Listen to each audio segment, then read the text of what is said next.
저도 여기 지금 북부 지역을 제가 좀 잠깐 말씀을 드리면 도시재생 하는데 주민들이 원하는 건 뭐냐? 어려움이 뭐냐? 도시재생을 한다고 하는데 눈에 보이지가 않습니다. 사업이 허는지 마는지 예산은 투여됐는데 눈에 특별하게 보이는 게 없어요. 이 조례에 의해서 도시재생 사후 관리는 꼭 필요하다고 생각을 하니 우리 국장님이나 과장님 꼭 이거를 염두에 두시고 좀 사후 관리에 특별한 조치를 취해 주시기 바랍니다.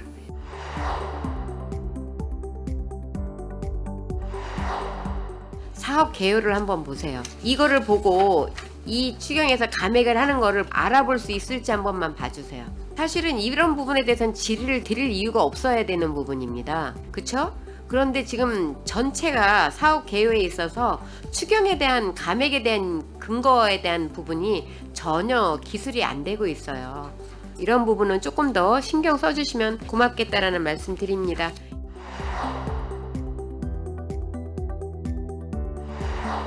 이번 정부개정조례 한번 보면 기존 조례에 있던 지방 보조금의 교부 등 해가지고 지원 계획의 수립, 뭐 보조 신청 이런 부분들 다 빠졌습니다.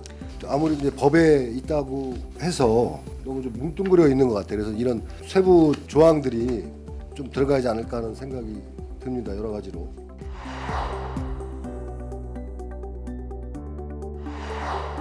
아니 이렇게 감액을 해야 되는 상황이 되니까 어떤 거를 줄이고 어떤 거를 그냥 유지해야 되고 또 어떤 부분을 더 해야 되느냐 하면은 우리가 우선순위가 어떤 거야를 잘 아실 것 같기는 한데 내년 예산은 더 촘촘히 짜셔서 우리가 쓸 건 쓰고 줄일 건 줄여야 하잖아요. 좋은 방향으로 갈 수 있도록 다음 연도 예산은 잘 좀 촘촘히 짜주길 바랍니다.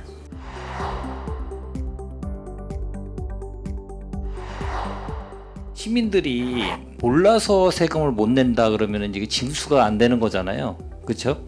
예를 들어서 고지를 해가지고 정확하게 받아야 되는데 거의 대부분이 이제 자동 납부 신청을 많이 해요. 근데 만약에 주소 이전을 해 가면 기본적으로 그게 같이 연동해서 안 가죠. 그래서 그거를 뭐 시스템 시켜서 그거를 다 해서 누락 방지하는 거를 만들어야 이제 세수 확보에도 낫지 않나라고 그럼 이제 덧붙여서 그 말씀을 좀 드리고 싶어서 예 말씀드렸습니다.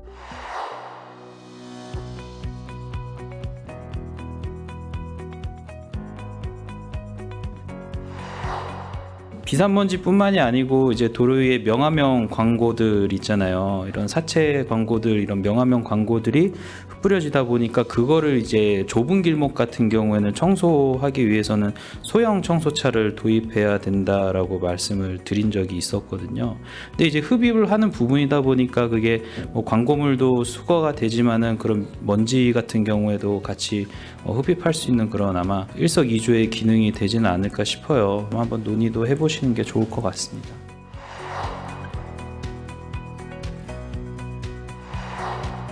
(269페이지) 아동보호 지원인데요. 사업량 조절을 해주셨습니다. 아동 피해가 어딘가에서 일어날 것이라는 생각을 가지고 최대한 다 조사를 해야 되는데 이 금액을 줄이면 아동 피해가 일어나는 거를 덜 조사하게 되는 꼴이 아닌가 싶어서 그러니까는 예산을 줄이라고 하니까 이렇게 되면 돈이 부족해서 피해 아동 조사 않는 비정한 평택시가 돼요.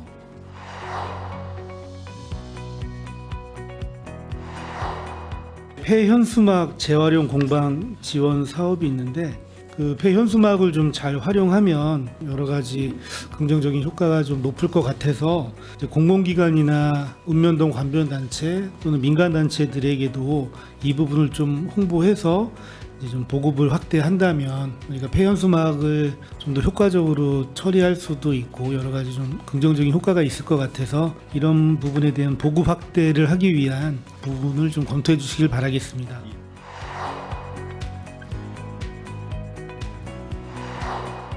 지금 주민 참여 예산들을 좀 말씀들을 많이 하세요. 특히 이제 프로그램 편성하는 과정 속에서 보면 이거 굳이 주민 참여 예산으로 해야 되는 사업인가라는 그런 사업들이 상당히 많이 있어요. 마을 꽃길 가꾸기, 방역 사업, 환경 개선 사업, 반찬 나눔 봉사 이게 어떻게 주민 참여 예산이 되겠습니까? 그냥 각 단체에서 그냥 충분히 할 수 있는 사업 아니겠습니까? 그렇죠? 그래서 선정 과정에서 동장님들께서 좀 조율을 잘 해주십사라는 말씀을 드리는 거예요.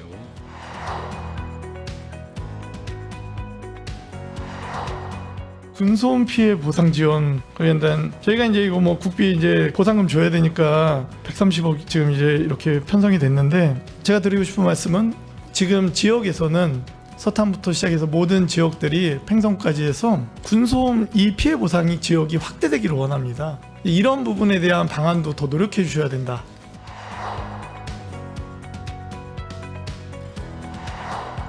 셔틀버스 운행 존의안을 쭉 보면서 외곽 지역에 있는 분들을 위해서 이제 셔틀버스를 운영하신다고 말씀을 하셨어요. 주최 주간 평택시에서 하는 그러한 축제에 셔틀버스를 운영함에 있어서 교통약자, 장애인이나 노약자나 임산부 이러한 분들도 모든 축제를 향유할 수 있는 권리가 있다. 그러므로 셔틀버스를 실행함에 있어서는 좀 고민을 좀 하셔야 되겠다.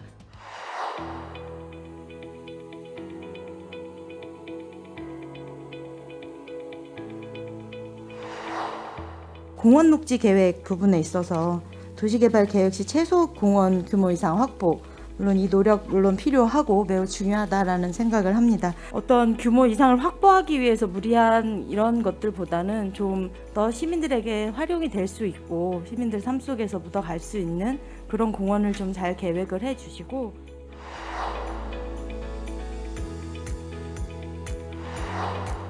요즘에 그 싱크홀 사고가 많이 일어나고 있어요. 상수도 누수 관계나 하수도 공사 관계에 있어서 집안 다짐을 좀 철저히 하셔가지고 땅이 꺼지는 싱크홀 그런 현상이 좀 안 나게끔 공사하시는 관련자분한테 교육을 좀 철저히 시켜서 안전사고에 좀 대비를 잘 해주시길 부탁드리겠습니다.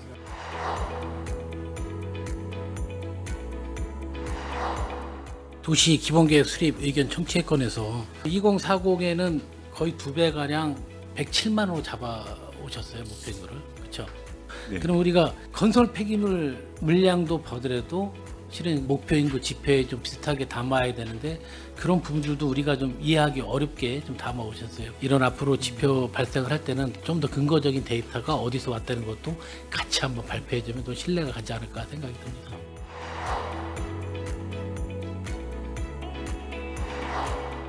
진천 유원지 둔치 주차장 침수된 거에 대한 응급복구비로 예산을 편성해서 이게 집행을 한 거죠.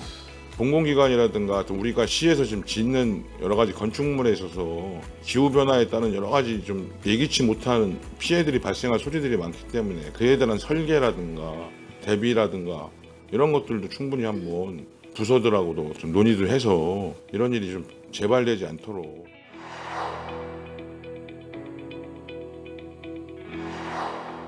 우리 가축분뇨에 대해서 질의를 좀 해주셨는데 전체적으로 시설 점검이 안 되고 있어요. 교육도 안 되고 있는 상황인 것 같아요. 늘상 반복되는 민원이 이 악취인데 우리 평택 도시화가 되면서 이 문제가 좀 심각하게 되고 있어요. 근데 예산 삭감이 되었거든요. 신경을 좀 많이 써주시기를 바라겠습니다.